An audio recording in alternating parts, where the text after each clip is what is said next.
Hello అండి, అందరికీ నమస్కారం. నేను మీ హర్షిని. ఈరోజు కథ చిన్నది చిన్నోడు, రచించిన వారు నీరజ గారు. ఇక కథలోకి వెళ్తే, అంతవరకు సాధారణంగా ఉన్న వాతావరణం ఒక్కసారిగా మేఘావృతమై చీకట్లు ముసురుకున్నాయి. వాన చినుకులు భూమిపైన పడ్డం ఇష్టం లేని వాయువు ప్రచండమైన వేగంతో మేఘాలను చెదరగొట్టడం మొదలుపెట్టాడు. వాయువుకు మేఘాలకు భీకర యుద్ధం జరుగుతున్న సమయంలో పరిచయం లేని చిన్నది చిన్నోడు ఒకరి వెనుక ఒకరు నడుస్తున్నారు. హఠాత్తుగా వర్షం పడే సూచనలో నుండి గాలి దుమారంగా వాతావరణం మారడంతో కంగారు పడ్డారు వాళ్ళు. చిన్నది వేసుకున్న చున్నీ గాలి వేగానికి ఆ చిన్నవాడి ముఖాన్ని కప్పేయగా ఒక క్షణం తూలి ముందుకు పడబోయి ఆపుకొని నిలబడుతూ చున్నీని తీయబోయేంతలో ఆ చిన్నదే తన సుకుమారమైన చేతితో చున్నీని లాగేస్తూ ఓరకంటితో చూచిన ఆ చూపు చిన్నవాడి మనసుకు గాలం వేసి ఎర లేకుండానే లాగేస్తుంది. పరిగెడుతూ పరిగెడుతూ ఆ చిన్నదానికి ఒక చిలిపి ఊహామదిలో గిలిగింతలు పెట్టగా ఒక నిమిషం ఆగింది. చిన్నదానితో సమానంగా వెనకే పరిగెడుతూ ఆమె ఊహలతో ఉన్న చిన్నవాడు ఆమె ఆగింది గమనించక ముందుకు అడుగు వేయడంతో అత్యంత చేరువుగా హత్తుకున్నట్లున్న చిన్నదాని ఊపిరి అతనికి ఒక నిమిషం పారవశ్యాన్ని కలుగుతుంది. ఏం జరిగిందో అర్థమయ్యే లోపలే కుడి చేతితో చిన్నవాడిని నెట్టి వెనుకకి తిరిగి చూస్తూ మనోహరమైన నవ్వు నవ్వుతూ వెళ్తుంది. వెంటే తేరుకున్న చిన్నోడు ఆ నవ్వుకు ముగ్ధుడవుతూ, చిన్నదానా, నా మనసు దోచావే, ఓర చూపుకే నీ వశమైన నా మనసును దోచావే, నీ చేతి స్పర్శకే పులికించిన మేను ధన్యమైందిగా, ఇంకేముంది, దోచుకోవడానికి నేనే నీ వశమైనప్పుడు ఓ చిన్నదానా, చిరునామా చెప్పుమా, పోనీ పేరైనా, నీ పేరు తెలిసే వరకు చిన్నదానా అనే పిలుస్తాను అంటూ గట్టిగా అరిచాడు. చిన్నదానా, అలాగే చిన్నోడా, కలుద్దాం అంటూ చిన్నది వెళ్ళిపోతుంది. ఇక చిన్నోడు ఆఫీస్కి వెళ్తుంటే వెళ్ళే దారిలో ట్రాఫిక్ జామ్ అవుతుంది. ఎందుకైందా అని చూస్తుంటే దూరం నుండి అందమైన అమ్మాయి చేతిలో ఉన్న గులాబీ పూలను తను వచ్చే దారిలో ఉన్న వారికి ఇస్తుంది. చేతిలో ఒక పువ్వు మిగిలిపోయింది. ట్రాఫిక్ కదిలే సూచనలు కనిపిస్తూ వాహనాలు మెల్లగా కదులుతున్నాయి. చేతిలోని చివరి గులాబీని కారులోని వ్యక్తికి అందిస్తుంది. పరధ్యానంగా అందుకుంటూ చేతిని చూస్తాడు. ఆ చెయ్యి ఎక్కడో చూచినట్లుందే, అది అది చిన్నదానా అనుకుంటూ కళ్ళెత్తి చూసేసరికి ఆ అమ్మాయి వెళ్ళిపోతూ కనిపిస్తుంది. గట్టిగా చిన్నదానా అని అరుస్తాడు. వెనక్కి తిరిగి చూస్తూ చిక్కటి చిరునవ్వును మన్మథ బాణంగా మలిచి అతని గుండెకేసి గురి చూసి కొడుతుంది. ఆ మన్మథ బాణం తగిలి మది కకావికలమైంది. ఆ తలుపుల అన్వేషణలో మనసు భారమైంది. ఇప్పుడు కూడా సరిగా చూడలేకపోయాననే తలంపుతో తన దురదృష్టాన్ని నిందించుకుంటూ మరోసారి కలుసుకునే అవకాశం వచ్చినందుకు అదృష్టానికి మురిసిపోతూ అదృష్టాన్ని దురదృష్టాన్ని రెండు ఏకకాలంలో ప్రసాదించిన భగవంతుణ్ణి తిట్టుకుంటూ అయోమయ స్థితిలో ఆఫీస్ చేరుకుంటాడు మన చిన్నోడు. ఆఫీస్కి అయితే వచ్చాడు కానీ రకరకాలుగా పరిభ్రమిస్తుంది మనసు. కాసేపు చిరాగ్గా ఉంటే అంతలోనే కోపంగా, అంతలోనే సంతోషంగా, కాసేపు విచారంగా, క్షణానికి ఊసర వెళ్ళిలా రంగులు మార్చుతున్న మనసును అదుపులో పెట్టడం తనకు సాధ్యం కావటం లేదు. తన ప్రాణ స్నేహితుడు విహారీ రావడం పెద్ద ఊరటలా భావిస్తాడు. అతనితో మాట్లాడుతూ మామూలుగా ఉండటానికి ప్రయత్నిస్తాడు. విహారీ చిన్నోడి వైపు చూస్తూ, నీలో కూడా ప్రేమ లక్షణాలు కనిపిస్తున్నాయి, ఏంటి సంగతి అని అడిగాడు. సన్నగా నవ్వుతూ ఉలిక్కిపడి, ప్రేమ లక్షణాలుగా ఏమిటవి? చిరాకుగా ఉండడం, ఆకలి మందగించడం, ప్రేయసి తప్ప ఎవరు మాట్లాడినా రుచించకపోవడం, విసుగ్గా చూడడం, ఉన్నట్టుండి ఆలోచనల్లోకి జారిపోవడం, ఇంకా ఉన్నాయి. ఇప్పటికి చాలే. ఈ లక్షణాలు నాకున్నాయని చెప్పుకోలేక, అదేం లేదురా, బుకాయింపుగా అన్నా. వర్షం పడిన రోజు జరిగింది, ఈ రోజు జరిగింది చెప్తాడు. చిన్నదానా అని అరిచావా? బిగ్గరగా నవ్వుతూనే, నీలో రొమాంటిక్ యాంగిల్ ఎప్పుడూ కనబడలేదురా. మనకు సరి అయిన జోడి కనిపించినప్పుడు మనలో దాగి ఉన్న చిలిపి ఊహలు విజృంభిస్తాయి. నవ్వు ఆపుకుంటూ అంటాడు, అందమంటే తెలుపే అయితే అందంగా లేదురా, నల్లటి నలుపు కాదు. ఛాయ తక్కువైనా బాగుంది, నాజుగ్గా ఉంది. చెయ్యి ఒకటే చూచాను, ముఖం చూడలేదు. నలుపు అంటున్నావు, ముక్కు ముఖం కూడా బాగా లేకుంటే ఏం చేస్తావు? బాగా గుర్తు తెచ్చుకొని బాగానే ఉన్నట్లుందిరా నీరసంగా అంటాడు. నీవు ఆమె అందవిహీనంగా ఉన్నా పర్వాలేదు, అయినా నీకు ఆ చిన్నదే కావాలనిపిస్తే అప్పుడు ఆ చిన్నదాని కోసం ఆలోచించు. ఇంకా ఆ విషయం వదిలేసి మిగతా విషయాలు మాట్లాడదాం. బిజినెస్ వ్యవహారాలు. తను వచ్చిన పని చెప్పి చిన్నోడు చెప్పింది విని వెళ్ళిపోతాడు విహారి. ఇక చిన్నోడికి ఫోన్ వస్తుంది. హలో, చెప్పు వదినా అంటాడు. నా స్నేహితురాలు చెల్లెలి డ్యాన్స్ ప్రోగ్రాం ఉంది, నీవు తీసుకెళ్ళాలి.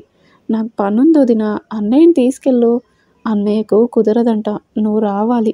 తను డ్యాన్స్ బాగా చేస్తుంది, పైగా నృత్య రూపకం చాలా బాగుంటుంది.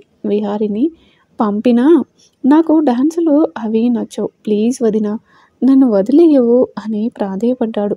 పర్వాలేదులే మరిది, నేను వెళ్తాలే, నీకెందుకు శ్రమ. ఫోన్ కట్ చేసింది. గొంతులో నిష్ఠూరం ధ్వనించింది. వదిన అవసరమైతేనే సహాయం అడుగుతుంది, ప్రోగ్రాం ఆలస్యమైతే ఇబ్బంది పడతానని కాబోలు రమ్మనే చెప్పిందంటుంది భావించి నేను వస్తున్నా అని ఫోన్ చేసి చెప్పి ఇంటికి బయలుదేరాడు చిన్నోడు. అప్పటికే తయారై కంగారు పడుతూ ఉంది, వస్తాడా రాడా అని. రావడంతో సంతోషపడుతున్న వదినతో పద వెళ్దాం అంటాడు. ఇలాగేనా వచ్చేది, వెళ్ళి చల్లనీళ్ళతో ముఖం కడిగి దుస్తులు మార్చుకునిరా అంటుంది. ఈ డ్రెస్ బాగానే ఉందిగా, వాదించకు మరిది, చెప్పింది విను, తొందరగా రా. జిట్టోడుతూ ఉండటం మీ వదినకు నచ్చదు, ఆమెతో వాదించడం కంటే స్నానం చేయడం మేలు అనే అన్నయ్య మాటలు గుర్తుకు వచ్చి వెళ్ళి తయారై వచ్చాడు. డ్యాన్స్ ప్రోగ్రాం మొదలు పెట్టారు. హాల్ నిండడం చూసి మన సంస్కృతి కళల మీద ఇంకా ఆసక్తి ఉంది అనుకుంటాడు. ఇంకో ప్రోగ్రాం మొదలు పెడతారు. అనే సమయానికి ఇందాక చెప్పానుగా అమ్మాయిదే ప్రోగ్రాం అంది. తనకు ఇష్టం లేకపోయినా వదిన కోసం భరించక తప్పదని భావించి ప్రోగ్రాం మీద శ్రద్ధ పెడతాడు. ఆ డాన్సర్ ఒక నృత్య భంగిమలతో చేతిని ముందుకు చాస్తుంది. అంతే, గుర్తుపట్టేశాడు చిన్నదని. తనలో అంతకు మునుపు లేని ఉత్సాహం పెళ్ళుబుక్కింది. చివుక్కున లేచి నిలబడ్డాడు. మరిది కూర్చో, వెనకాల వాళ్ళు చిరాకు పడతారు. వింటేనా? ఆహా వినడు. హరిహరాదులు వచ్చి చెప్పినా వినడు. వినడు కాక వినడు అంతే. అనవసరంగా తీసుకువచ్చాను. ఇష్టం లేదని తెలిసినా ఒక విధమైన భావనలోకి వెళ్ళిపోయాడు. ఏం చేస్తున్నాడో తెలియని స్థితిలో స్టేజ్ దగ్గరకు వెళ్ళాడు. డ్యాన్స్ను తన్మయత్వంతో చూస్తున్నాడు. చాలా బాగుంది. ఓ చిన్నదానా అని అరిచాడు. ఉలిక్కి పడింది చిన్నది. ఎక్కడా అని బెదురు చూపులతో ప్రియుని జాడ కానరాక వెతుకుతున్నట్లు సబంతా కలే తిరుగుతుంది. మళ్ళీ వినపడింది, ఓయ్ చిన్నదానా, నా మనసు దోచావే. స్టేజి పక్కన ఉన్న చిన్నోడిని చూసి చిరునవ్వు చిందుస్తూ సభకు నమస్కారం చేస్తూ వెళ్ళిపోతుంది. అక్కడ ఉన్న వారికో చిన్ననాటి జ్ఞాపకాలు గుర్తుకొచ్చాయి. ముఖంలో చిరునవ్వు విరిసింది. మరిదికి మతిస్థిమితం కోల్పోయిన వాడిలా ఆ ప్రవర్తనను చూస్తుంటే ఇక్కడే ఉంటే ఇంకేం చూడాల్సి వస్తుందోనని కంగారు మొదలై వెళ్ళిపోదాం రామర్ది అంటూ లాక్కెళ్ళింది. కారులో కూర్చొని ఏమీ పెట్టనట్లు తన ధోరణిలో తను ముసిముసి నవ్వులు నవ్వుకుంటున్నాడు. తనలో తాను గొనుక్కుంటున్నాడు. కాసేపు మౌనంగా ఉన్నాడు. మళ్ళీ వెనక్కి చేరబడి తల కింద చేతులు పెట్టుకుని చిరునవ్వు చిందుస్తున్నాడు. మరిదిని గమనిస్తున్న శ్రీజ ఇతను ప్రేమలో పడ్డాడేమోనని తొలిసారి అనుమానం వచ్చింది. మరిది పలికేలా లేడు. ఓ చిన్నదానా గట్టిగా అంది. ఉలిక్కిపడి ఏమన్నా వదినా? వదిన వైపు తిరిగి నువ్వు మెలకువలో లేవుగా ఏంటి? నా స్నేహితురాలి చెల్లికి లైన్ వేస్తున్నావా? ఆ విషయం తెలుసుకోవాలని అంటుంది. కోపంగా సమాధానం చెప్పబోయి వదిన అవసరం చాలా ఉందని ఆమెతో వైరం నిప్పుతో చెలగాటం లాంటిదని గ్రహించి జరిగింది చెప్తాడు వదినకు. అంత జరిగిందా? పెళ్ళంటేనే ముఖం మార్చుకునే మరిది ప్రేమలో పడ్డాడంటే ఆశ్చర్యంగా ఉంది. అంతకంటే ఆశ్చర్యం ఏమిటంటే వెర్రి వేషాలు వేయటం. మరిది నీది ప్రేమో ఆకర్షణ కొన్ని రోజులు చూస్తాను. నిజంగా ప్రేమే అయితే నేను సాయం చేస్తాను. నీవు అమ్మాయి గురించి పూర్తిగా తెలుసుకో. అన్ని విధాలా నీకు సరిపోతుంది అంటే ముందుకు వెళ్ళు. ఈ లోపల నీ పరిచయం తనకు ఇష్టమో కాదో తెలిసిపోతుంది. తన ప్రవర్తనను బట్టి మనకు అర్థమవుతుంది. తనకు ఇష్టం లేకపోతే తనను వదిలేయాలి. వెంటాడి వేటాడొద్దు. నీవు దేవదాసు కావద్దు. వదిన చెప్పింది సరిగానే ఉండటంతో సరే అంటూ నన్ను ఇష్టపడడం తెలుస్తుంది వదిన అంటాడు. ఇష్టపడదేమోననే ఊహను మొదట్లోనే తుంచేస్తూ అలా జరిగితే మంచిదేగా మరిది నవ్వుతూ అంటుంది. మరుసటి రోజు ఆఫీస్కు వెళ్తున్న మరిదిని కలిసి మరిది నీకు చిన్న సాయం చేయాలనిపించింది. మీ చిన్నదాని స్నేహితురాలు పద్మజ ఫోన్ నెంబర్ తీసుకో అంటుంది. చిన్నోడికి ఆ మాటలు చీకట్లో చిరదీపంలా ఎడారిలో ఓయాసిస్లా అనిపించాయి. థ్యాంక్స్ వదిన. హీరో రోడ్డు మీద 10 రూపాయలతో నిలబడి దాంతో ఏం చేయాలో తెలియనప్పుడు వచ్చిన అద్భుతమైన ఆలోచనలా ఉంది వదిన. ఉత్సాహంగా అటు ఇటు తిరుగుతూ ఆనందంతో తబ్బిబ్బవుతున్నాడు. నీకు ఇచ్చింది స్నేహితురాలి ఫోన్ నెంబర్, చిన్నదాని నెంబర్ కాదు. అంత ఓవర్ యాక్షన్ అవసరమా? చిరుకోపంగా అనుకున్న లక్ష్యాన్ని చేరుకోవడానికి మార్గం దొరికిందిగా. ఇంకా అదే ఆనందంలో తేలియాడుతూ నేను చూస్తుంటే దొరికిన దారిని పాడు చేసుకునేలా ఉన్నావు. లేదు వదిన, నీకు చెడ్డ పేరు తీసుకురాను. నీ మరిదిని నమ్ము. గట్టిగా నమ్మబలికాడు. ఉత్సాహంగా అమ్మ పెట్టిన టిఫిన్ తిని ఆఫీస్కి వెళ్ళే దారిలో విహారి ఫోన్ చేస్తే హలో అంటాడు. మిత్రుని గొంతులో సంతోషం ధ్వనిస్తుంది. చాలా సంతోషంలో ఉన్నట్లున్నావు. అతని సంతోషంలో తాను భాగమై అవునరా, ప్రపంచం ఇంత సంతోషంగా ఎప్పుడూ కనిపించలేదేమిరా విహారీ అంటాడు. విహారికి పెళ్ళయింది. పెళ్ళంతో గొడవైంది. ఉదయమే చిన్న విషయానికి మాట అనుకుని ఆఫీస్కి వెళ్లేందుకు ఇంట్లో నుంచి బయటకు వచ్చాడు. స్నేహితుని మాటలకు ఆశ్చర్యపోతూ ఏంటి ప్రపంచమంతా సంతోషంగా కనిపిస్తుందా? నాకేంటి విషాదంగా కనిపిస్తుంది అని అడిగాడు.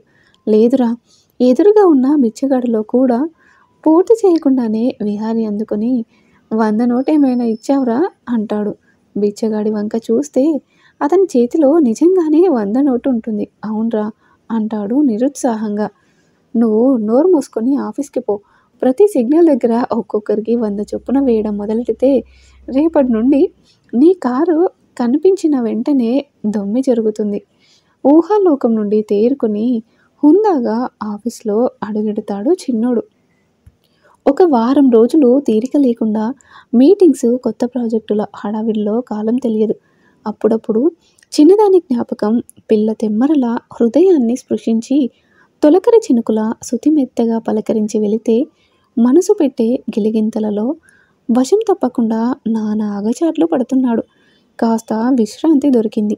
ఇంటికి వెళ్ళి అలసిన శరీరం నిద్రను కోరుకోగా మంచం రారమ్మని పిలిచింది. వెంటనే అడ్డంగా పడిపోయి నిద్రలోకి జారుకున్నాడు. ఉదయాన్నే లేచి ఆఫీస్కి పరుగులు పెట్టడానికి తయారై టిఫిన్ బయటే తినేస్తానని చెప్పి బయలుదేరుతాడు. రాత్రి నిద్రని భోంచేయడంతో కడుపులో ఎలుకలు పరిగెడుతున్నాయి. ఆకలికి పేగులు కదులుతున్నాయి. ఇంకా లాభం లేదని ఆఫీస్కి దగ్గరలో ఉన్న హోటల్ లోపలికి వెళ్ళి కుర్చీలో కూర్చుంటాడు. ఇడ్లీ, కాఫీ చెబుతాడు. పట్టీల శబ్దం లయబద్ధంగా చెవులకు సోకుతుంది. బేరర్ ఇడ్లీ, కాఫీ తెచ్చిపెట్టడంతో ఇడ్లీ ముక్కను నోట్లో పెట్టుకున్నాడో లేదో ఈ లోపల విహారీ ఫోన్ చేస్తాడు. ఎక్కడున్నావు అంటూ. వేడివేడి కాఫీ గుక్కలో తాగి ఇడ్లీ కూడా కుక్కినట్లు తినడంతో పొలమారి ఆగకుండా దగ్గు కూడా వస్తుంది. వెనుక సీట్లో ఉన్న అమ్మాయి గబాల్న వచ్చి తల మీద చేతితో తడుతూ మంచినీళ్ళ గ్లాస్ అందిస్తుంది. థ్యాంక్ యూ అంటూ కౌంటర్లో డబ్బు పెట్టేసి పరిగెడుతుంటాడు. ఏదో గుర్తుకు వచ్చిన వాడిలా వెనక్కి తిరగగానే పక్క నుండి ఆ అమ్మాయి వేగంగా కంగారుగా 2 మెట్లెక్కిన దిగుతూ వెళుతూ వెనక ఎవరైనా వస్తున్నారేమోనని తిరిగి చూస్తుంది. అరే చిన్నది కదూ అనుకుంటూ తను కూడా ఫాస్ట్గా దిగి దగ్గరగా వచ్చి చిన్నదానా అంటాడు. వెంటే వెనక్కి తిరిగి నోటికి చెయ్యి అడ్డం పెడుతూ ప్లీజ్ వద్దు అంటూ అక్కడి నుండి పరుగు లాంటి నడకతో బయటకు వెళ్తుంది. విహారీ నుండి ఫోన్ రెండోసారి రావడంతో ఆ విషయాన్ని అంతటితో వదిలేసి మరోసారి దురదృష్టాన్ని నిందించుకుంటూ ఆఫీస్కి వెళ్తాడు.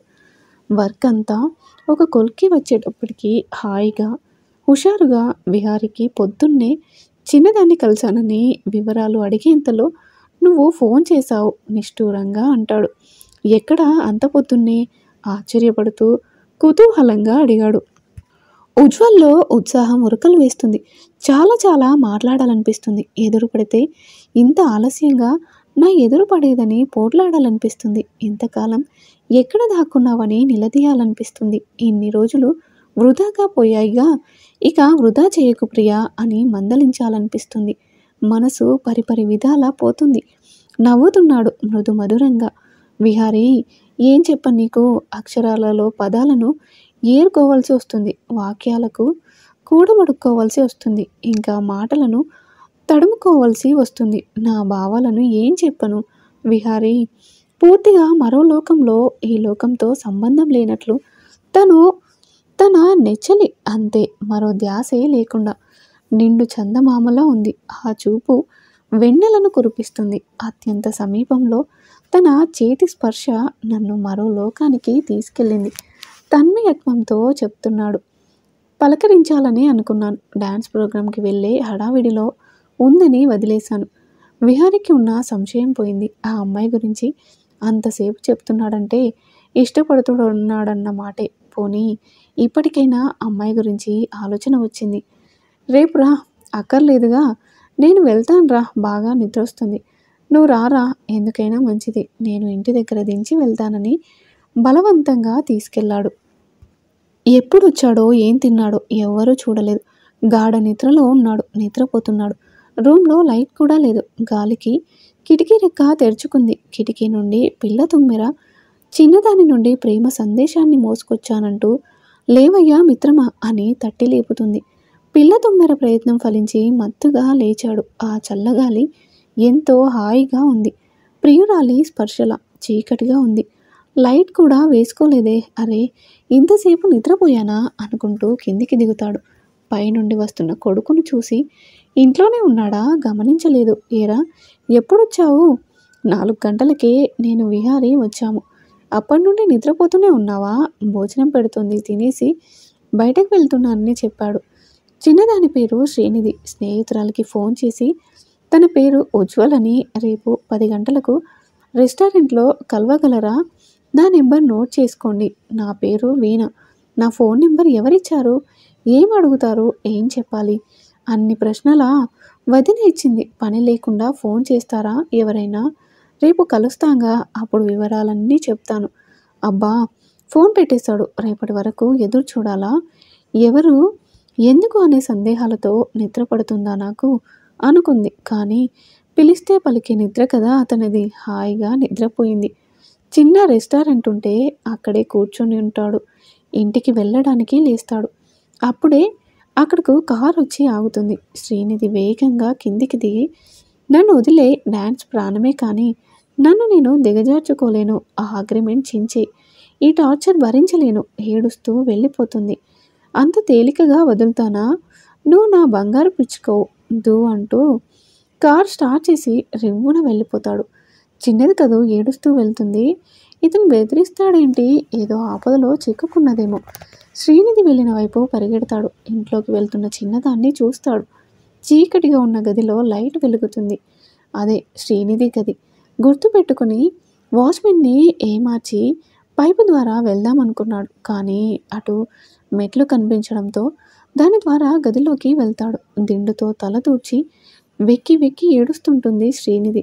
తలుపు గడియ పెట్టి మంచం మీద కూర్చొని చిన్నదానా అంటాడు. కంగారుగా లేచి కూర్చుంటూ, నువ్వెలా వచ్చావు?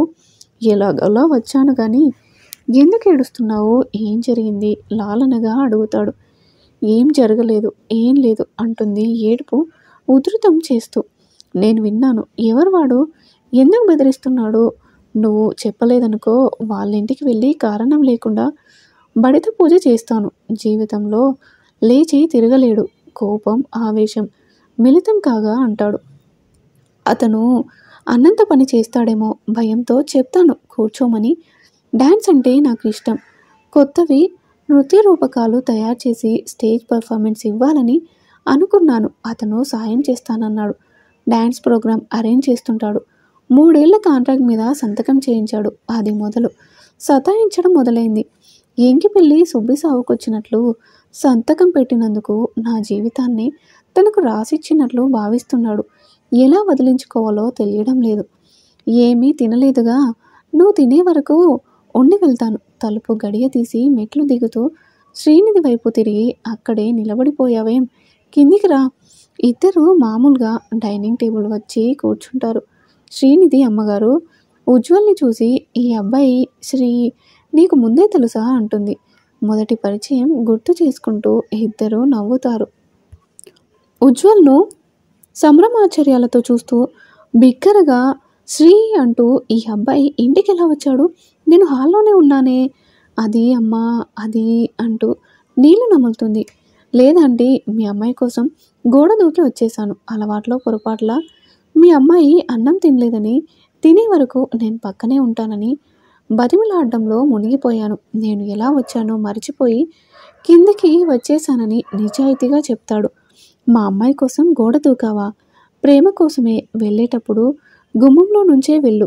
చెంప మీద ప్రేమగా చేతితో తట్టి వెళ్తుంది. తను తినే వరకు ఉండి అతని వివరాలు తీసుకుంటాడు. పక్కన కూర్చొని సమస్య శోధించాలి, పరిశీలించాలి, సాధించాలి. కాబట్టి కొంత సమయం పడుతుంది. అతని విషయంలో నిర్లక్ష్యం పనికిరాదు. ఆపద ముంచుకొచ్చినప్పుడే మనసును అదుపులో పెట్టుకోవాలి. మనం భయంతో, ఆందోళనతో ఉండటమే వారికి కావాల్సింది. అప్పుడే అవతలి వారు మనల్ని తొందరగా వశం చేసుకోగలుగుతారు. నీ షెడ్యూల్ మొత్తం నాకు చెప్పాలి. అత్యవసరంగా వెళ్ళాల్సి వస్తే నాకు ఏదో రూపంలో నాకు మెసేజ్ చేయి. అందుకే నువ్వు ప్రశాంతంగా ఉండాలని, ఆ ప్రశాంతతలో నేను మైమర్చిపోవాలనుకుంటున్నాను. ముఖాన్ని దగ్గరకు తీసుకొని కళ్ళ మీద పెదవులతో స్పృశిస్తాడు. ప్రశాంతంగా ఆ స్పర్శను మనస్ఫూర్తిగా ఆస్వాదిస్తుంది. అతనికి కాపాడే శక్తి ఉన్నా లేకున్నా అతను చెప్పిన ధైర్యవచనాలకు ఎన్నడూ లేనంత ఆత్మస్థైర్యాన్ని హృదయంలో నింపుకుంది. ఎలాంటి బాధ లేకుండా ప్రశాంతంగా నిద్రపోయింది. రెస్టారెంట్లో ఉజ్వల్కు ఎదురు కుర్చీలో వీణ కూర్చుంటుంది. అతన్ని చూస్తూ కోరి వచ్చిన సొగసుకాడు అని మురిసిపోతుంది. ఇతనికి నాతో పని ఏమిటో అనుకుంటూ అతన్ని అపురూపంగా చూస్తూ ఉంది. వీణ చూపులు ఏదోలాగా ఉన్నాయి. ఉండుండి కళ్ళెత్తి చూస్తూ సిగ్గుపడుతుంది. ఈమె వాలకం చూస్తే నేను తన గురించి ఏమైనా చెప్పడానికి వచ్చాననుకుంటుంది. మొదట్లోనే తుంచేయకపోతే ముందు ముందు భారీ నష్టం జరిగేటట్లుంది. ఈ అమ్మాయి మనసు గాయపడకుండా చెప్పడం ఎలాగో అనుకునేంతలో బేరర్ వస్తాడు. నువ్వు టిఫిన్ చేసావా అని అడిగాడు. నీకోసం, నిన్ను కలవడం కోసం తినమని ఎంత బ్రతిమలాడినా ససేమిరా అంటూ అమ్మను దులుపరించుకు వచ్చాను. తినలేదు, ఆకలిగా ఉందని మంచినీళ్ళు తాగుతుంది. ఏం కావాలి? ఇడ్లీ చెప్పనా? మీ అమ్మాయిలు సన్నబడ్డం కోసం నూనె వస్తువులు తినరుగా. వెంటనే పూరి చెప్పమంటుంది. అలాగే ఒక కాఫీ కూడా. బేరర్కు 2 కాఫీ, 1 ప్లేట్ పూరి చెప్తాడు. చిన్నగా నవ్వుకుంటాడు. వీణ, నాకు తోబుట్టువులు లేరు. నేను ఒక్కన్నే. నిన్ను చూస్తుంటే నీలాంటి చెల్లెలుంటే బావుండు అనిపిస్తుంది. నీ కళ్ళలో అల్లరి, ప్రేమగా చూసే నీ చూపులు, ఇవన్నీ ఇవన్నీ ఈ అన్నయ్యకు ఇవ్వగలవా? ప్రేమగా అన్నాడు. నేను అనవసరంగా లేనిపోనివి ఊహించుకున్నాను. కానీ నేను నిజంగానే ఇష్టపడ్డానే. నాలో సోదరి ప్రేమ కనిపించిందంటాడేంటి? తెలివైన వాడే, తప్పించుకున్నాడు. నా నుంచి ఏం ఆశిస్తున్నావు సోదరా? అడిగింది అతను కొట్టిన తొలి దెబ్బ నుండి తేరుకుంటూ. ఎలా చెప్పాలా?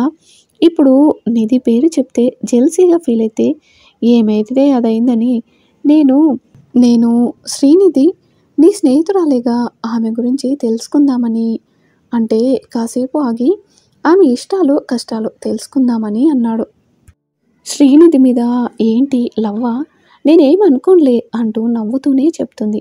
నేను శ్రీ డిగ్రీ నుండి క్లాస్మేట్స్. తనకు డ్యాన్స్ అంటే ఇష్టం. దానిలో పేరు తెచ్చుకోవాలని, నృత్యంలో ఏదో సాధించాలనేది. ఇంట్లో ఆడపిల్ల, సంగీతంలో డ్యాన్స్ నేర్పిద్దాం అనుకుంటారుగా, అలాగే నేర్పారు. కానీ నిఖిల్ అని ఒక అబ్బాయి నృత్యం గురించి చెప్తూ ఊరికే నేర్చుకోవడం కాదు, సాధించాలి.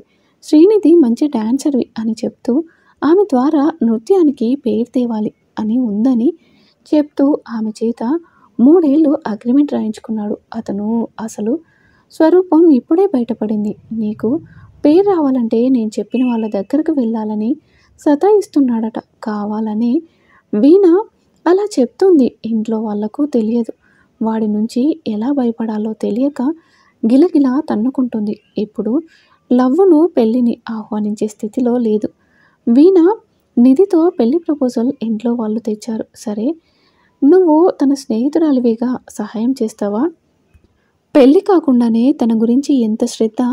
నిధికి స్నేహితురాలే కానీ నిధి మీద ఈ మధ్య ఈర్ష్య మొదలైంది.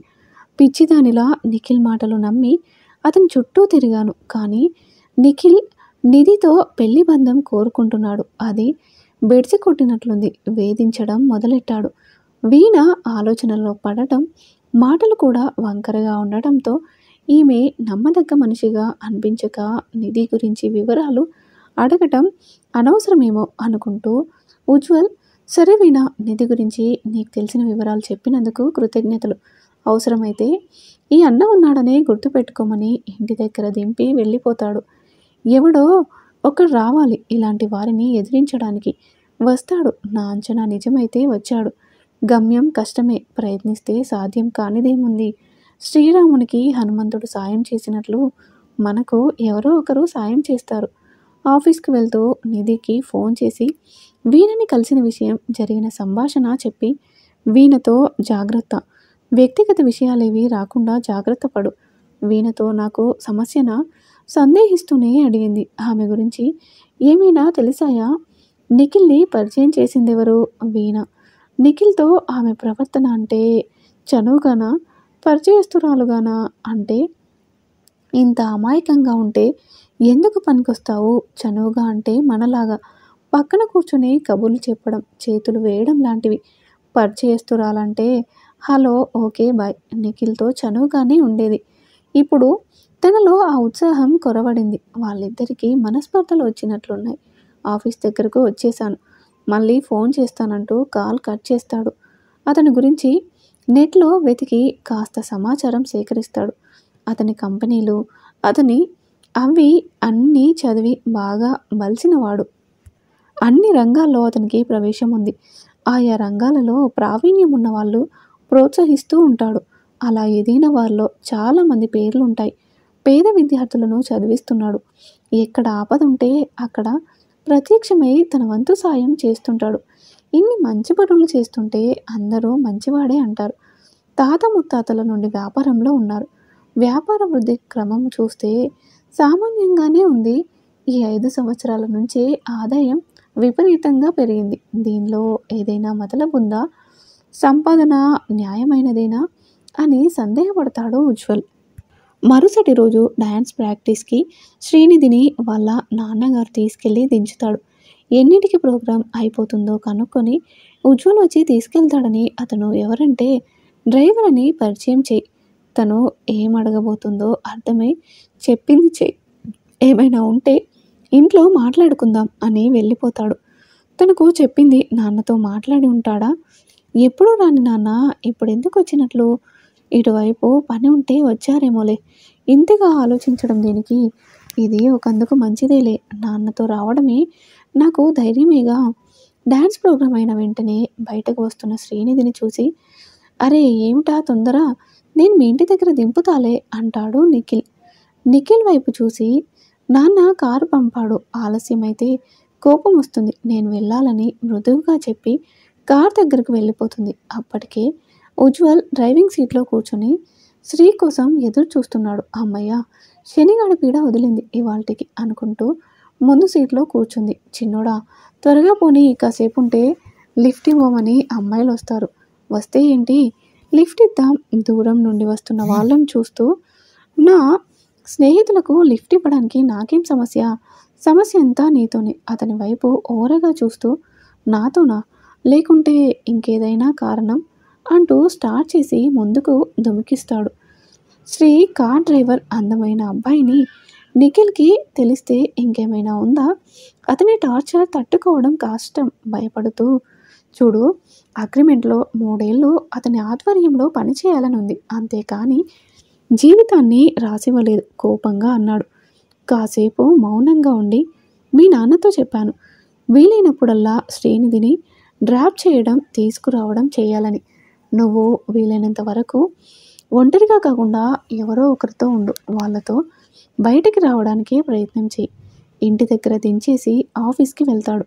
ఆఫీస్ వర్క్ అయిపోయిన తర్వాత డ్రెస్సింగ్, హెయిర్ స్టైల్ కాస్త మార్చుకుని కళ్ళజోడు, చెప్పులు వేసుకుని చూడటానికి మధ్యతరగతి అబ్బాయి అనిపించేలా తయారై నిఖిల్ సంబంధించిన పబ్కు వెళ్తాడు.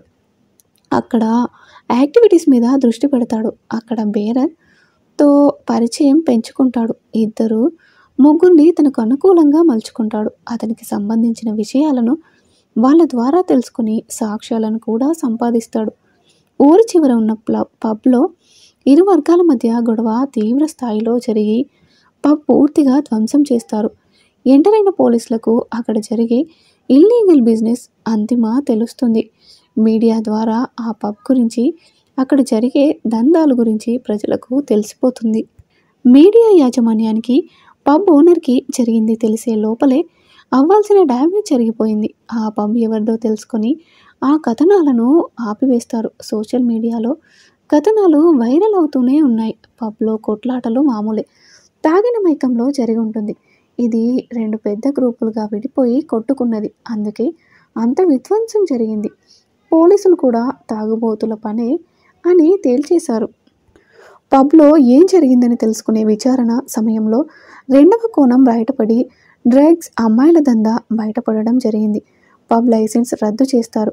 నిఖిల్కి కోట్లలో నష్టం వచ్చింది. మళ్ళీ అతను లైసెన్స్ దగ్గర నుండి మొదలు పెట్టాలి. లాభం అంతా పబ్లోనే ఉంది.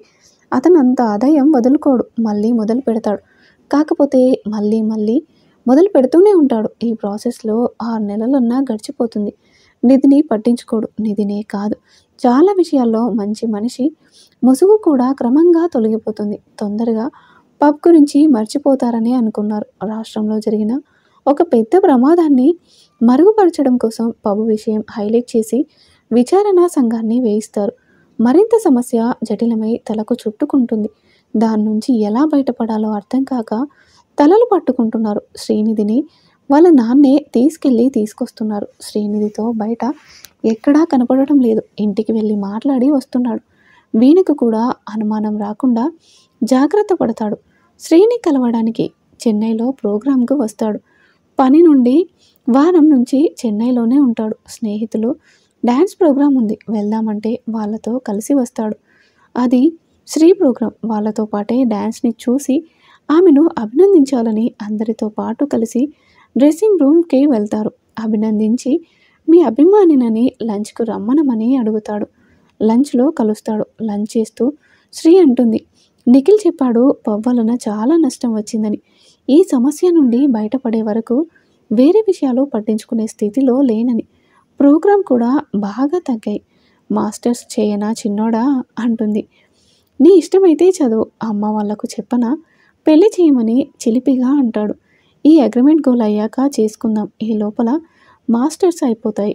ఒత్తిళ్లు లేకుండా జీవితాన్ని అనుభవించాలని తన కోరిక. అంతవరకు ఎందుకు, అమ్మ గోల చేస్తుంది పెళ్ళని అంటాడు.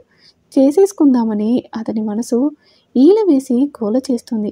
ఇంకా దూరం దేనికని అతనికి చేసుకోవాలనే ఉంది. ఆమె ఎదురుగా అభిప్రాయం వ్యక్తం చేస్తే ఎలా తీసుకుంటుందో తెలియక తికమక పడుతున్నాడు. లంచ్ చేసిన తర్వాత ఇక వెళ్తానంది. అప్పుడైనా నాతో కాసేపు ఉండు. అంతలో ఫోన్ వస్తుంది. మీ నాన్నగారు ఫోన్ చేశారు. నీ లగేజ్ మీ నాన్న పంపిన అతనికి ఇచ్చాను. నువ్వు 2 రోజుల తర్వాత వస్తావని చెప్పారు అంది. ఏంటి దౌర్జన్యం? చిరు కోపంగా. సరే నేను దింపుతాను పదా అన్నాడు ముఖం మార్చుకుంటూ. నిజంగా ఎక్కడ దింపేస్తాడేమోనని కంగారుగా వద్దు అంటూ ఆపుతుంది. సాయంత్రం వరకు షాపింగ్, తనకు కావలసినవి, అతనికి నచ్చినవి కొంటాడు. నీతో ఉన్న ఈ సమయం ఏదో తెలియని హాయి. నీకు దూరంగా ఉండటం ఎంతో కష్టంగా ఉందో తెలుసా? ప్లీజ్ ఒకసారి పెళ్లి గురించి ఆలోచించు. చుట్టాలింటిలో దింపేసి వెళ్తాడు. చిన్నోడమ్మగారికి ఆరోగ్యం బాగాలేదని హాస్పిటల్లో జాయిన్ చేస్తే అన్ని టెస్టులు చేసిన తర్వాత ఆమెకు ఆపరేషన్ చేయాలని, కిడ్నీ పాడైందని చెప్తారు. మా దగ్గర అవయవ దానం చేసేందుకు ఇష్టపడే వ్యక్తుల పేర్లు ఉన్నాయి. వాళ్ళలో ఒకరి కిడ్నీ మీ అమ్మకు సరిపోతుందని చెప్తారు. ఆ రిపోర్ట్స్ అన్నీ తీసుకొని వేరే డాక్టర్కి చూపిస్తే అతను కిడ్నీ బాగుండకపోవడం ఏంటి, ఎవరు చెప్పారు, ఇంకో డాక్టర్ని కూడా కన్సల్ట్ చేస్తారు. అతను అదే చెప్తాడు. ఆపరేషన్ చేసినట్లు రుజువు చూపించి బిల్లులు వేసి డబ్బులు తీసుకుంటారు. ఆ హాస్పిటల్లో ఏం జరుగుతుందనేది తెలుసుకోవాలి అనుకుంటాడు. అవకాశం త్వరగానే వస్తుంది.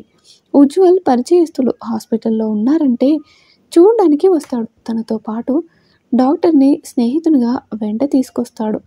పరిచయస్తుని రిపోర్ట్స్ని పరిశీలించి ఈ ఆపరేషన్ అక్కర్లేదని చెప్తాడు. డబ్బు కట్టలేదు కాబట్టి డబ్బు అందలేదని, డబ్బు అందిన తర్వాత చేయించుకుంటామని చెప్పమంటాడు. ముందే మన గురించి అంతా తెలుసుకునే ఇందులో చేర్చుకుంటారు. డబ్బు లేని వారిని తెలిస్తే వెంటనే డిశ్చార్జ్ చేస్తారు. ఇందులో పనిచేసే స్నేహితుని ద్వారా ఈ వివరాలు తెలిసాయి. ఇందులోకి రావటమే కానీ పోవటం మన చేతిలో లేదంట అంటాడు పరిచయస్తుడు. అతని అడ్రస్ అడిగి తీసుకుని అతని ఇంటికి వెళ్ళి కలిసి ఈ అన్యాయాన్ని అరికట్టడానికి సహాయం చేయండి. జబ్బు ఉన్న వాళ్ళకు వైద్యం చేసి డబ్బు సంపాదిస్తే పర్వాలేదు, కానీ జబ్బు లేకుండా వైద్యం చేయడం ఏంటి, ఎంత మోసం, మనం జీవితాలతో ఆడుకునే హక్కు ఎవరిచ్చారు అంటాడు. వైద్యం చేయించుకున్న వాళ్ళు లిస్ట్, చిరునామాలు, ఫోన్ నెంబర్స్ అన్నీ సేకరించాడు. అందులో పెద్ద పెద్ద వారి పేర్లు ఉన్నాయి. ఒక్కొక్కరికి జరిగిన వైద్యం, ప్రస్తుతం వాళ్ళ పరిస్థితిని, ఫుల్ డీటెయిల్స్ను పోలీస్ ఫ్రెండ్ సాయంతో ఒక ఫైల్ తయారు చేస్తాడు. అతను మామూలు కానిస్టేబుల్, చిన్నప్పటి ఫ్రెండ్, ఈ మధ్యనే కలుసుకున్నాడు. బాధితులలో అతను ఉన్నాడు. కూతుర్ని కోల్పోయాడు. వాళ్ళ చేత కేసు ఫైల్ చేయిస్తాడు. మీడియాకు తెలియపరుస్తారు. వెంటనే మీడియా కోడైకొస్తుంది. న్యూస్కు రేటింగ్ బాగుంటుందని అందరూ ప్రచారం చేస్తారు. లిస్ట్ మీడియా చేతికి అందుతుంది. అవతలి వారు తేరుకునేలోగా హాస్పిటల్స్ మీద దాడి జరుగుతుంది. తెలిసిన విషయం ఒకటైతే దాన్ని చిలువలు పలువలుగా అల్లి భయభ్రాంతులకు గురై పేషెంట్స్ తాలూకు వారు తమ వారిని ఎవరు చెప్పినా వినకుండా వేరే హాస్పిటల్స్కి షిఫ్ట్ అవుతారు. ఎవరు చేశారో తెలుసుకోవడానికి తమ పలుకుబడిని ఉపయోగించినా ఫలితం లేదు. అతను హాస్పిటల్స్లో ఏం ప్రయత్నం చేయలేదు. పేషెంట్ల ద్వారా విషయమంతా సేకరించాడు. నిఖిల్ కంపెనీలో భారీ ఎత్తున మోసాలు జరిగాయని ప్రచారం జరుగుతుంది. షేర్ వాల్యూ పూర్తిగా పతనావస్థకు చేరుకుంటుంది. బాధితులలో అన్ని రకాల వారు ఉండడంతో వారికి సహాయం చేసేవారు ఉండరు. అనుకోకుండా ఇన్కమ్ ట్యాక్స్ రైట్స్లో కానిస్టేబుల్ కూడా ఉండటం, వీళ్ళ అగ్రిమెంట్ ఫైల్స్ బయటపడడంతో చాకచక్యంగా పక్కకు తప్పిస్తాడు. ఆ ఫైల్ మాత్రం తన ఫ్రెండ్కి ఇస్తాడు. అందులోనే ఒక కవర్లో అందుకు సంబంధించిన పెన్ డ్రైవ్స్ కూడా ఉన్నాయి. అన్నీ జాగ్రత్తగా చూసి ఫైల్స్ అన్నీ ధ్వంసం చేసి పెన్ డ్రైవ్ దాచి ఉంచుతాడు ఉజ్వల్. డబ్బులు బాగా మిగిలే 2 పరిశ్రమలు మూతపడ్డాయి. అవి మరలా పుంజుకొని కొలిక్కి రావాలంటే ఎన్ని సంవత్సరాలు పడుతుందో. నిఖిల్కి చాలా పెద్ద దెబ్బ.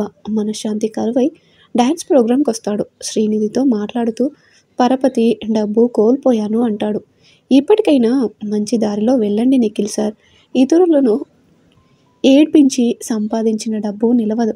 నిజాయితీగా సంపాదించింది కొంచెమే అయినా నీకు తృప్తిగా ఉంటుంది. కోపం తెప్పించిన నిజమేగా అనిపించింది. శ్రీ, నన్ను పెళ్లి చేసుకునే విషయం ఏం ఆలోచించావు? మీ వాళ్ళతో మన విషయం చెప్పమంటావా? అబ్బా, మళ్ళీ మొదటికొచ్చాడు అనుకుంటుంది. సార్, మాస్టర్స్ చేస్తున్న, పెళ్ళి ఉద్దేశం లేదు. ఏమైందో ఏమో. ఒకరోజు గుడికి రమ్మని ఉజ్వల్ కుటుంబం, శ్రీ కుటుంబం అక్కడే ఉంటారు.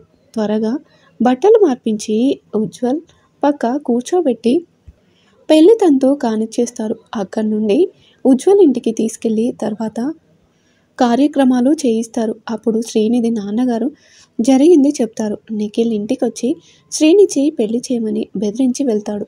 అతనికి పెళ్ళై పిల్లలు కూడా ఉన్నారు. ఆడవాళ్లతో సంబంధాలు ఉన్నాయట. మా అమ్మాయికి సంబంధం నిశ్చయమైంది అంటే వినడే. అతని ధోరణి అతనిది.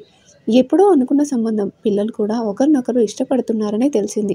అందుకే హడావిడిగా పెళ్లి చేసేసాం. చుట్టాలందరినీ వ్రతానికి పిలిచి అందరికీ ఉజ్వల్ అమ్మకు బాగాలేదని, కొడుకు పెళ్లి చూడాల్సిందేనని పట్టుపడితే పెళ్లి చేయవలసి వచ్చిందని చెప్తారు. అదే న్యూస్ బంధువుల్లో, స్నేహితుల్లో ప్రచారం అయిపోతుంది.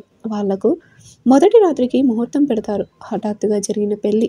నేనే ఈ పెళ్లి పెద్దలకు చెప్పి చేయించాలని అనుకుంటుందేమోననే సంకోచం అయితే ఉజ్వల్కి ఉంది. ఎలా తీసుకుంటుందో తెలియక భయపడుతుంటాడు. శ్రీనిధి కూడా వాళ్ళ నాన్నగారు చొరవ తీసుకొని పెళ్లి చేయించారు తన కోసం. ఉజ్వల్కి ఏమైనా కోపం వచ్చిందేమోనని అనుకుంటుంది. ఇంటి నిండా చుట్టాలు. అటు ఇటు తిరుగుళ్ళతో మాట్లాడుకోవడం కుదరదు. ఎవరి భయాలు ఎలా ఉన్నా గదిలో కలుసుకోక తప్పలేదు. మొదటి రాత్రి అలంకరణతో గది మరో లోకానికి తీసుకెళ్తుంది వాళ్ళను. మల్లెలు, సన్నజాజులు, సంపెంగల సువాసనలతో గది మత్తెక్కిస్తుంది. అంత చక్కటి వాతావరణంలో భయాలు ఇష్టాలుగా మారిపోతాయి. ఇంత చేరువలో ఉన్న నా మనస్సును కదిలించిన ప్రేయసి చూస్తూ తన్మయత్వంతో హోయ్ చిన్నదానా అంటాడు. నవ్వొస్తుంది శ్రీకి. ఇప్పుడు కూడా ఆ పేరు వదలనందుకు. మొన్నటి వరకు పెళ్లి చేసుకుందామని ప్రాణం తీసావు, ఇప్పుడేమో నమ్మడం లేదా అంటూ పక్కనే కూర్చుంటుంది. శ్రీని దగ్గరకు తీసుకుంటూ నిన్ను చేరడానికి ఎంత కష్టపడాలో అనుకున్నా. ఆ నిఖిల్ పుణ్యమాని ఇది సాధ్యమైంది అంటూ శ్రీ మీదకి ఒరిగిపోతాడు. మరుసటి రోజే హనీమూన్ అని 15 రోజులు తిరగడానికి వెళ్ళిపోతారు. నిఖిల్కి కూడా తెలిసిపోతుంది. పెళ్లి పేరుతో సొంతం చేసుకుని ఆమెతో పనులు చేయించుకోవాలనుకుంటాడు. అన్నీ చాలా మామూలుగా జరిగిపోతుంటాయి. ఎవరికి అనుమానం రాని రీతిలో. నిఖిల్ పరపతి పాతాళలోకానికి పడిపోతుంది. అతనితో కలిసిన ఉన్న అతని చెడుకు మనం కూడా జవాబుదారీతనం వహించాలని అతనితో కలవడానికి ఇష్టపడరు. ఫార్మా కంపెనీ, ఐటీ కంపెనీ మిగులుతాయి. షేర్ వాల్యూ తగ్గుతుంది. దీని ప్రభావం ఐటీ కంపెనీ మీద పడి ప్రాజెక్టులు తగ్గిపోతాయి. అది కూడా మూతపడే స్టేజ్కి వస్తుంది. నిఖిల్ స్వతహాగా చెడ్డవాడు కాదు. అట్లంటే ఎవరు మాత్రం చెడ్డవారుగా పుట్టాలనుకుంటారు? అతనికి అవకాశాలు కల్పించారు. కొంతమంది స్వార్థం కోసం అవి అందిపుచ్చుకొని ఎదిగాడు. ఎగుడు దిగుడుగా కొండను కింది నుండి తొలిస్తే బలం లేక క్రమంగా పక్క కొరుగుతుంది. ఇంకేమి ప్రయత్నం చేయక్కర్లేదు. అదే కృంగి పూర్తిగా శిథిలమైపోతుంది. అలాగే నిఖిల్ సంగతి. అతను పాపాలే అతన్ని ముంచేశాయి. మునిగిపోయిన ఓడను బయటకు తీసి బాగు చేసి మళ్ళీ తిప్పాలంటే అది సాధ్యమవుతుందా? ఒకవేళ సాధ్యమైనా ఎన్ని సంవత్సరాలు పడతాయో చెప్పలేము. నిఖిల్ ఒకప్పుడు బలహీనమైన, నిజాయితీ లేని పునాదులపై నిలబడిన శిఖరం. గర్వంగా తలెత్తుకు నిలబడ్డాడు. తానంతా వాడు లేడని విర్రవీగాడు. ఒక సామాన్యుడు చాకచక్యంగా పునాదిని కదిలించాడు. విజయం సాధించాడు. హనీమూన్ నుండి వచ్చిన ఉజ్వల్, శ్రీనిధులు సంతోషంగా ఉంటారు. తను కాలేజ్కి మళ్ళీ వెళ్తుంది. ఉజ్వల్ కంపెనీని చూస్తుంటాడు. నీ డ్యాన్స్ ప్రోగ్రాం కోసం అడిగారు, నువ్వు పాల్గొంటావా? చేయాలనుంటే ఫోన్ చేసి మాట్లాడు అంటాడు.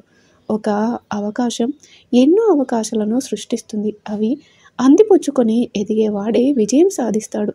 తను డ్యాన్స్ ప్రోగ్రాంలతో బిజీ అయిపోతుంది. తనకు తోడుగా ఉజ్వల్ వదిన నిలబడుతుంది. తనకు డేట్స్ ఇవ్వడం, డబ్బులు, ప్రోగ్రాం వివరాలు కనుక్కొని చెప్పడం, మొత్తానికి వ్యక్తిగత కార్యదర్శిగా మారిపోతుంది. ఒక కాంపిటీషన్లో పేరిచ్చాను, నృత్య రూపకం చేయాలన్నావుగా, నీ ఆలోచనను ఆచరణలో పెట్టు అంటాడు ఉజ్వల్. అప్పటి నుండి తనకు గురువు గారు ఇచ్చిన పుస్తకాన్ని నృత్య రూపకంగా మలవడానికి ప్రముఖ సీనియర్ నర్తకి ఒప్పుకుంటుంది. డ్యాన్స్ కంపోజింగ్ చేస్తారు. డ్యాన్స్ బాగా వస్తుంది. కుటుంబ సభ్యులు కూడా తనకు సహకరిస్తారు. ఆ నృత్య ప్రదర్శనకు అందరూ హాజరవుతారు. ఆ రూపకంలో లీనమైపోతారు. అంతలా లీనమై నర్తిస్తుంది శ్రీనిధి. అందరూ బాగా చేస్తారు. వ్యాఖ్యానం బాగుంటుంది. అందరిలోకి హైలైట్ అవుతుంది. కాంపిటీషన్లో విజయం సాధిస్తారు. మంచి పేరు వస్తుంది శ్రీనిధి ఆమె బృందానికి. తనను కోరుకున్న ఉజ్వల్ తనకు వచ్చిన ఆపదను తొలగించి తనలోని కళా పోషణను గుర్తించి తనకు ఒక గుర్తింపు తీసుకొని వచ్చాడు. ఒక వ్యక్తి మంచి పొజిషన్కి రావాలంటే కుటుంబంలో ప్రతి ఒక్కరూ సహకరించాలి. అందరూ తనకు సహకరించాలంటే అందరితో బంధాలను పటిష్టపరచుకోవాలి. అప్పుడే సాధ్యపడుతుంది.